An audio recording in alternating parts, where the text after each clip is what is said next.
Ya, apalagi kalau kita long distance. Nah, trust itu memang dibangun lewat proses, jadi dia tuh nggak langsung jadi gitu, nggak bisa dijanjiin juga gitu. Jadi kalau kita nggak punya itu self esteem yang baik, nggak bisa ngelihat aspek-aspek positif diri kita, berarti kita nggak bisa menghargai diri kita kan. Gimana kita bisa membangun relasi, apalagi LDR, kalau kita sendiri nggak bisa ngehargain diri kita.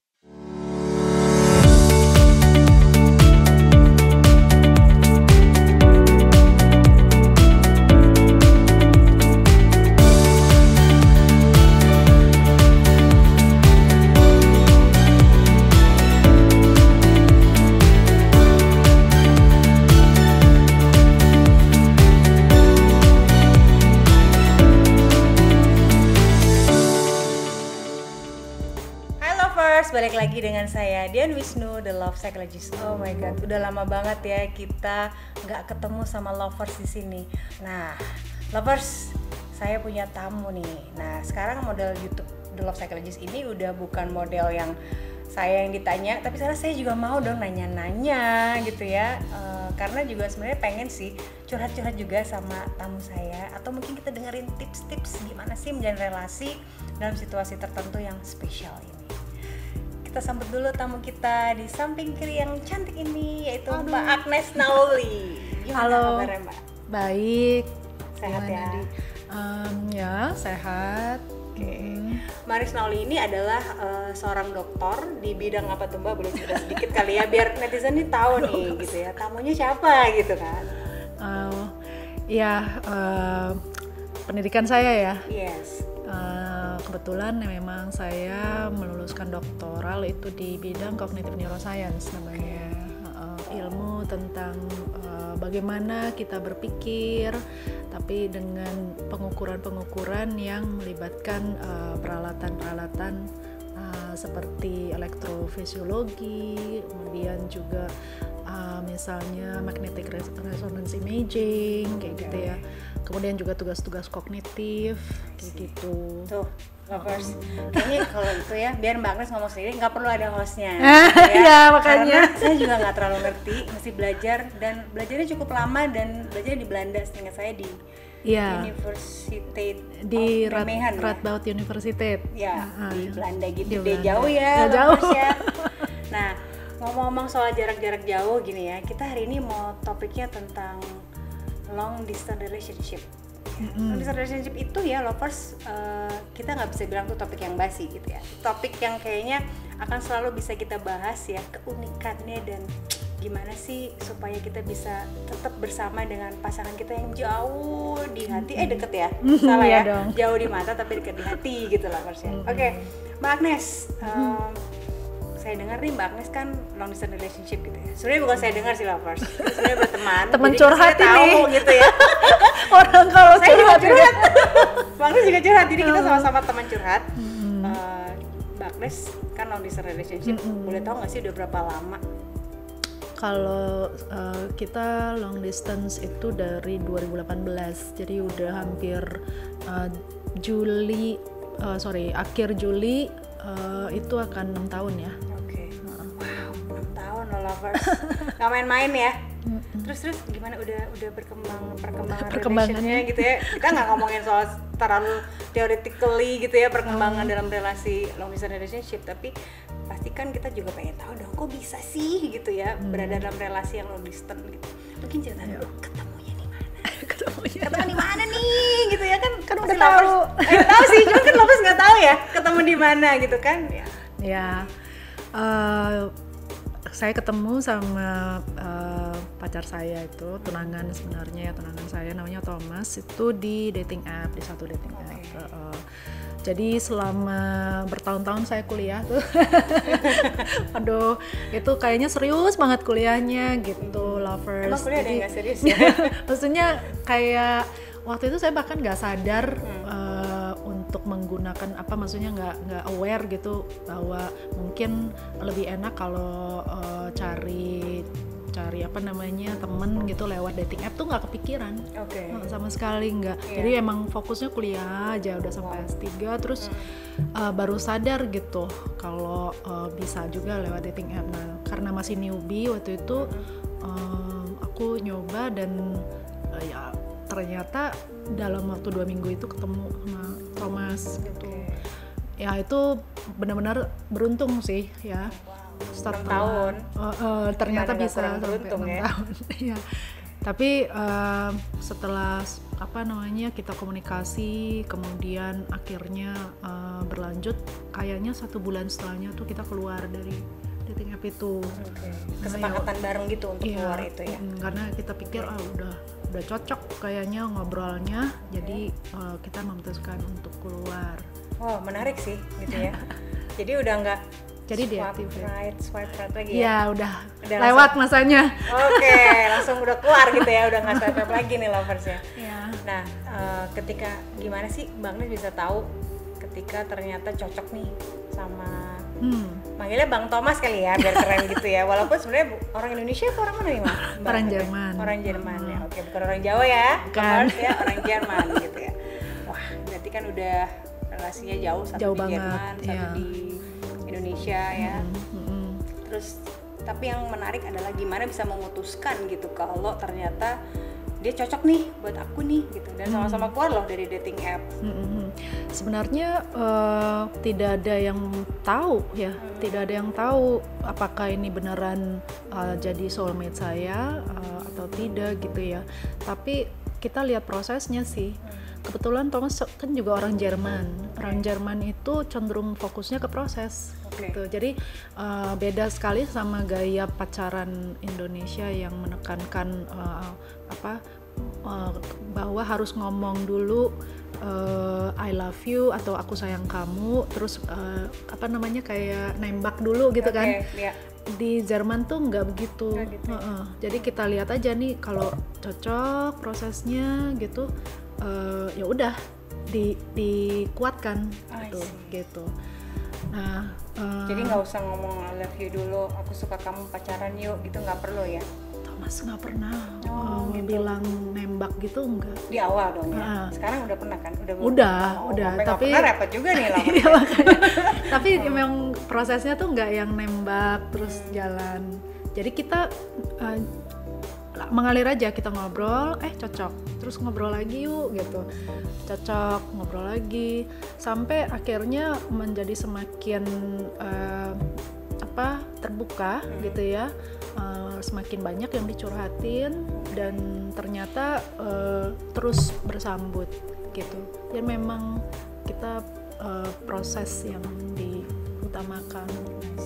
Proses, bicara proses ini berarti kan komunikasinya, lalu tahu dia sukanya apa, dia sukanya nggak apa. Itu kalau dari teori kan. Kalau saya kan kebetulan kan nih ngajar interpersonal relationship. Lu kan emang dosen di bidang itu ya. Emang dosen, tapi bukan expertise di bidang itu ya lovers ya. Expertise-nya juga lo lovers. Jadi katanya kan kalau proses itu kan berarti cukup panjang, jadi menikmati proses untuk menjadi sebuah komitmen. Karena yang pertama-tama kan dari pengalamanku juga membangun hubungan, walaupun kebanyakan sama cowok-cowok Indonesia itu trust ya, trust yang sangat sulit ya, apalagi kalau kita long distance. Ya, trust itu memang dibangun lewat proses, jadi dia tuh nggak langsung jadi gitu, nggak bisa dijanjiin juga gitu. Nah tapi aku juga nggak mau kayak kayak naif banget, misalnya kayak he's the only one atau aku juga is the only one gitu. Kita realistis aja. Misalnya aku ketemu itu kan setelah jadi single berapa lama gitu kan, dan aku menikmati itu kan aku juga punya karir kayak gitu kan. Sebenarnya kita berdua orang-orang mandiri gitu, tapi ketika ngobrol itu kita merasa memang klop itu, berarti kan memang menandakan bahwa ada keinginan juga untuk berbagi. Nah dari situ nanti bisa muncul trust gitu. Kalau misalnya nggak ada keinginan untuk berbagi itu, berbagi secara psikis ya. Jadi nggak cuman berbagi sesaat yang apa aja gitu, tapi benar-benar mau berbagi gitu. Itu baru bisa muncul trust gitu. Mau berbagi artinya dari mungkin menceritakan tentang apa adanya dirinya gitu ya. Terus nilai yang diusung Mbak Klesti adalah nilai trust gitu ya. Memang kalau di riset long distance relationship yang kita baca dari Journal of Family Research tuh, kalau long distance relationship itu memang katanya trust. Nah ini kan kita harus bisa membuktikan dengan orang yang memang menjadi pelakunya daripada long distance relationship gitu loh first. Nah terus Mbak Agnes kan udah 6 tahun ya. Nah tapi lovers nih kelihatan dari wajah-wajahnya gitu ya, yang walaupun nggak kelihatan banget ya, tapi kan kita bisa merasakan gimana sih gitu, karena banyak banget juga yang orang-orang yang mengalami LDR tuh terus kandas aja di tengah jalan gitu kan. Artinya apalagi nih long distance relationship-nya nggak main-main nih, beda negara, beda waktu. Sekarang jam berapa ya? Kalau di Jerman beda, seingat saya 6 jam ya sekarang 6 jam. Nah memang berat, LDR itu sangat berat ya dia. Gimana ya, kalau mau LDRan tuh memang butuh kesiapan psikologis. Pertama kita mesti orang yang cenderung secured, jadi attachmentnya cenderung secured. Gimana ya nyebutnya, jadi kayak kita bukan nyaman lah, bukan orang yang sensitif banget, takut di reject kayak gitu tuh nggak bisa. Takut ditinggal gitu ya. Itu nggak bisa. Terus yang kayak misalnya obsesif gitu susah juga. Itu juga susah, yang nggak percayaan, nah itu kan artinya kan. Itu juga susah. Terus kalau kita juga orang yang cenderung hanya melihat aspek-aspek diri yang negatif saja, itu juga susah. Karena long distance relationship tuh benar-benar challenging buat self esteem. Kemudian juga ya gimana ya, dia juga membuat kita cenderung insecure.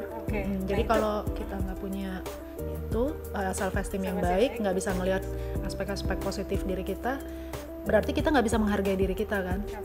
Gimana kita bisa membangun relasi, apalagi LDR, kalau kita sendiri nggak bisa menghargain diri kita. Wah tuh keren banget lovers ya. Jadi kalau lovers tuh mau melakukan hubungan relasi yang long distance, harus punya self esteem yang memadai, yang optimal. Nah nanti caranya bisa hubungi saya sebagai The Love Psychologist, bagaimana meningkatkan self esteem sebelum pacaran long distance. Penting gitu ya. Ntar gue dapet komisi ya. Beres, bisa diatur gitu ya. Gue nyariin. Yang penting like, subscribe, terus apa lagi? Share gitu. Jadi bingung kan ya nih ngomongin long distance tuh. Saya juga udah pernah ngalamin sih, tapi ya jujur aja gagal sih Mbak ya. Tapi ya udahlah, itu nggak usah dibahas ya lovers ya. Banyak kan gagal ya. Aku gitu juga ya? Saya sendiri ngebayangin di awal-awal ini kayaknya bakal kandas nih gitu. Karena jadi sempat pesimis dong ya? Sempat pesimis. Itu pasti ada dinamikanya memang. Nah kemudian naik lagi itu ketika jadi gini, awalnya tuh saya memang cenderung realistis aja gitu kan jauh nih orangnya si Thomas ini, tapi kemudian Thomas melamar. Melamar. Kapan tuh Mbak? Itu sebelum pandemi. Tapi waktu itu saya menolak karena saya pikir ini kan LDR bakal kandas juga, mendingan saya fokus ke karir gitu. Terus jadi intinya ya antara karir atau kebahagiaan kayak gitulah pertimbangannya. Karir atau kebahagiaan, nanti bahas ya gimana karir bisa meningkatkan kebahagiaan atau merendahkan kebahagiaan. Nah kemudian belakangan saya baru menyadari pandemi itu kan, pandemi, terus saya ngelihat banyak kan kita sering dapat berita duka tuh. Di situ saya jadi reflektif tuh ya, refleksi sendiri, ngebayangin kira-kira ketika saya pensiun, ini misalnya saya tetap berkarir gitu, kalau saya pensiun terus saya ngebayangin ngapain gitu ya. Dan di titik itu saya menyadari bahwa saya kepengen ada temen yang memang bikin saya nyaman, menerima saya padanya, dan saya juga bisa berbagi gitu, membantu dia menjadi lebih baik kayak gitu. Sama-sama bertumbuh dan berkembang bersama. Betul, ya. Berbagi suka duka. Itu di situ gitu baru sadar sih Jadi kemudian saya nanya lagi gitu ke Thomas, kira-kira masih berlaku nggak itu? Gitu. Jadi balik saya melamar ya. Iya. Tapi pasti dibutuhkan semangat dan percaya diri yang cukup ya untuk bisa menanyakan kembali pada orang yang sudah pernah melamar gitu kan ya. Iya. Dan Responnya gimana ternyata tuh responnya? iya, Thomas sendiri bilang dia senang banget karena dia tadinya berpikir ya udahlah saya sabar-sabarin aja, dia pikir begitu karena ditolak kan. Jadi dia jadi bingung memang ini mau dibawa kemana. Thomas sempat mikir gitu, tapi karena saya tanya lagi dia senang, jadi kita ada goal bersama. Nah itu juga bisa memperkuat, plus juga kayak ya bukti-bukti kecil lah bahwa kita memang komit kayak gitu kan. Bukti-bukti kecil bahwa kita komit dan punya couple goal. Goal bersama itu penting. Boleh di-share nggak sih ke kita apa sih goalnya? Atau nggak boleh? Nggak apa-apa sih kalau nggak boleh. Ya goalnya kan kita pertama nih mesti terdaftar resmi menikah di sipil ya, di sipil Jerman gitu ya. Jadi ini target yang masih diperjuangkan karena kita lagi ngurusin dokumen kayak gitu. Birokrasi Jerman tuh luar biasa ya, repotnya, detail. Makasih. Kita doakan ya lovers ya. Udah sampai di sini frustrasinya ngadepin birokrasi Jerman. Tapi di situ saya jadi bisa lihat sih keseriusan dari pihak saya, keseriusan dari pihak dia ke pihak Thomas itu luar biasa diuji memang. Kalau misalnya saya sampai ngebayangin ya memang LDR tuh sangat menantang karena banyak situasi-situasi yang bikin frustrasi ya, dan komunikasi itu minim banget. Jadi kalau memang dia orangnya nggak serius pasti udah hilang itu. Saya juga pasti akan kabur aja, saya ghosting aja gitu ya. Kalau udah nggak ada harapan ya atau udah males lah mengupayakan ya saya bisa kabur aja kan.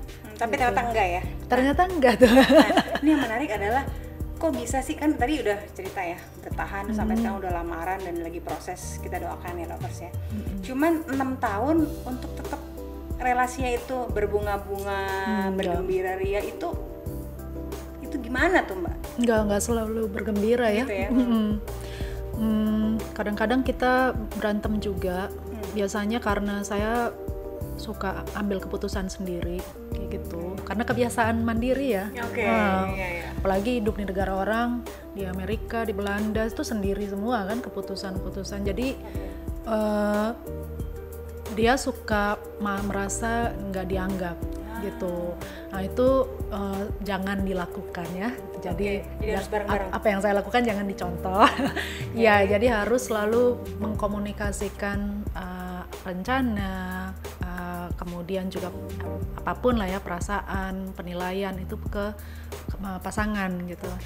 Karena waktu itu Thomas tuh sampai mengutarakan perasaannya yang merasa dia tidak dianggap tuh ke orang tuaku. Gitu. Sampai ngomong sama mama yang Mbak Agnes. Iya, ngadunya ke sana. Oh wow. Nyebelin. Berarti dia jadi malah jadi anaknya dong ya. Di sini yang terancam gitu kan. Di sini anak kandung nih. Tapi berarti udah deket juga ya relasi sama orang tuanya Mbak Agnes? Iya, lumayan. Ya. Dan orang tua nggak apa-apa ini Mbak ya, setuju? Sangat karena mereka ngelihat ya tadi keseriusan dari sejak dia melamar pertama kali yang ditolak sampai sekarang gitu. Adik-adikku juga cukup dekat. Waktu adikku ke Jerman untuk liburan, mereka berkunjung gitu. Dan Thomas tuh udah kayak nganggep mereka juga adik sendiri ya. Aduh, nice banget. Iya banget. Senang banget ya denger gini, Dad. Memang dalam relasi yang bagus memang dia bilang gak selalu bergembira. Pasti ada juga hal yang berantem ya. Percikan-percikan api itu kan mungkin aja ada. Bahkan ada yang bilang kalau misalnya nggak ada berantem nanti nggak romantis lagi. Nah, ngomongin lagu-lagu walaupun nggak diiklanin sama Malik and the Essential, kita bikin romantis gitu ya. Pengen tahu dong gimana sih supaya romantismenya tetap ada walaupun LDR. Nah, itu mungkin masalah ya. Iya, karena Thomas orang Jerman kan. Orangnya tuh nggak romantis. Oh gitu. Jadi ya. Bukannya biasanya kalau orang dari luar negeri lebih romantis? Atau itu cuman mungkin orang Amerika orang kali. Amerika ya? Oh gitu, oke. Atau Inggris, Prancis mungkin ya. Oke. Atau Italia tuh biasanya lebih ekspresif ya. Kalau Jerman aduh nggak bisa diharapin. Yang penting tugasnya selesai gitu. Nah, jadi target dia tuh yang penting. Jadi orientasinya pada goal ya. Iya. Oke. Prosesnya ya udah pokoknya jalanin sama-sama. Dijalanin sama-sama. Kita tadi kan ngomongin soal maintenance ya, hubungan ya. Yes. Ya jadi kita tiap hari itu pasti call ya kan. Terus kita biasanya nonton film bersama tuh. Nonton film misalnya Zoom Netflix. gitu? Enggak. Jadi cuman ngekliknya barengan. Menarik banget. Ngekliknya barengan. Netflix ya. Oke. Kemudian kalau enggak ya cuman ngomongin apa update sehari-hari gitu. Jadi tiap hari memang mesti ada komunikasi dan harus verbal. Telepon, video call atau kita jarang video call. Tapi kalau voice call itu sering. Cuman memang pengorbanannya banyak. Pertama kan waktu ya. Waktunya beda ya. Perbedaan waktu ya. Jadi aku mesti nungguin sampai dia selesai kerja jam di sini waktunya jam 11 malam tuh. Terus juga ini apa ya, misalnya kayak kita jadi nggak bisa ngapa-ngapain kan kalau nonton bareng tuh berarti ya cuman bisa nonton doang, bersih-bersih rumah nggak sempet, nggak bisa. Jadi dia juga ada pengorbanan di situ. Aku juga jadinya nggak bisa ngerjain yang lain misalnya kayak gitu ya. Jadi ada hari memang quality time-nya nonton bareng itu. Itu tiap hari itu bahkan. Tapi ada biasanya kita selipin satu hari nggak perlu. Tiap hari, romantis, mau dong. Lanjut. Oke. Ya, jadi tiap hari itu mesti ada komunikasi, bisa lewat nonton bareng atau cerita-cerita aja. Biasanya sampai saya jatuh tertidur gitu ya. Dia nungguin biasanya sampai saya jatuh tertidur. Nah, tapi tentunya karena kalau misalnya nonton bareng itu nggak bisa ngerjain yang lain-lain, ya pasti Thomas butuh waktu me time gitu ya untuk bersih-bersih, untuk ngerjain apa, belanja dan lain-lain kan. Jadi itu nggak pasti ada satu hari dalam seminggu yang mesti buat kita memang melakukan apa yang mesti dilakukan. Kebersamaan itu? Enggak. Atau bersihin rumahnya itu? Bersihin rumahnya. Kebersamaan di nomor satu kan? Iya. Membersihkan rumahnya itu belakang. Iya, betul. Gitu ternyata. Oke. Pasti kan banyak banget cita-cita dari Mbak Agnes ya, tapi mungkin perlu tips yang sangat strong banget gitu ya dalam satu kalimat gitu ya buat lovers ini. Gimana sih supaya sukses gitu ya, walaupun memang gak harus perfect relasinya ya, tapi sukses dalam menjalin relasi long distance relationship. Tipsnya ya, yang pertama mesti sabar ya, sabar. Kemudian jangan ya tadi ya, sabar itu maksudnya jangan terlalu maksain dapet pacar. Kalau dipikir-pikir sebenarnya Indian yang kita butuhkan tadi ya sahabat terbaik ya, yang memang mau komit untuk membagi hidupnya bersama kita. Jadi saya merasa melihat bukan cuma pernikahan tapi hubungan romantis itu nggak cuma sekedar ya beromantis saja, tapi juga untuk tadi ya memperhatikan apa ya namanya, kebutuhan masing-masing. Kebutuhan masing-masing, dan jangan maksain dia harus jadi pacar kayak gitu, karena itu kan butuh kemauan dari kedua belah pihak ya. Kalau misalnya dia nggak mau komitmen ya mau gimana ya kan. Jadi jangan terlalu maksain, karena kalau kita maksain kan berarti kayak target gitu kan. Ini kan bukan kerjaan ya kan. Ini kan masalah hati. Panggilan hidup juga. Panggilan hidup lovers. Wow, yang ngomong seorang doktoral ya mengatakan bahwa relasi itu adalah panggilan hidup. Iya, karena nggak semua orang terpanggil untuk menikah kan. Yes, absolutely. Oke. Nah itu lovers ya, jadi kalau saya boleh menyimpulkan, yang pertama adalah usaha bersama-sama untuk menjalin relasi. Iya. Terus kita tes trustnya seperti apa dengan berbagai macam proses, komitmen gitu ya, bahwa relasi ini bisa berjalan apa enggak. Terus ya kalau misalnya udah dia ngelamar, dia buktiin gitu ya, buktiin ngelamar dengan ya datang ke keluarganya Mbak Agnes ya, ngelamar lewat orang tuanya. Terus quality time itu setiap hari lovers, bukan seminggu sekali. Remember that gitu ya. Bersih rumah belakangan, tapi ya kalau ngerjain tugas kuliah tetap ya. Ya harus. Ya. Artinya bisa memanage diri untuk bisa tetap memaintain relasi. Gitu kali ya. Betul. Dan harus menghargai diri sendiri dulu. Karena LDR itu ya apalagi kalau ketemu sama orang di internet ya, kayak yang saya lakukan itu nggak menjamin orangnya itu orang yang baik ya, yang tahu menghargai orang. Jadi supaya kita nggak ambruk banget kayak kalau dilalah ketemu manusia yang kayak begitu, kita harus bisa menghargai diri kita sendiri. Jadi kita bisa lebih resilient ya kalau menjalani LDR relasi yang seperti ini. Kalau gitu kata-kata dari Maris harus dicatat ya lovers ya. Nanti tolong editor ditulis yang paling bawah tadi ya, gimana caranya LDR ini supaya langgeng. Nah kalau bicara tentang menghargai diri sendiri, berarti kita bicara juga tentang jangan lupa lovers untuk always to love yourself first. And yang terakhir adalah love others after love yourself. Thank you so much kalau gitu. Sampai jumpa lagi lovers. Bye. Thank you Mbak Agnes. Sama-sama Mbak.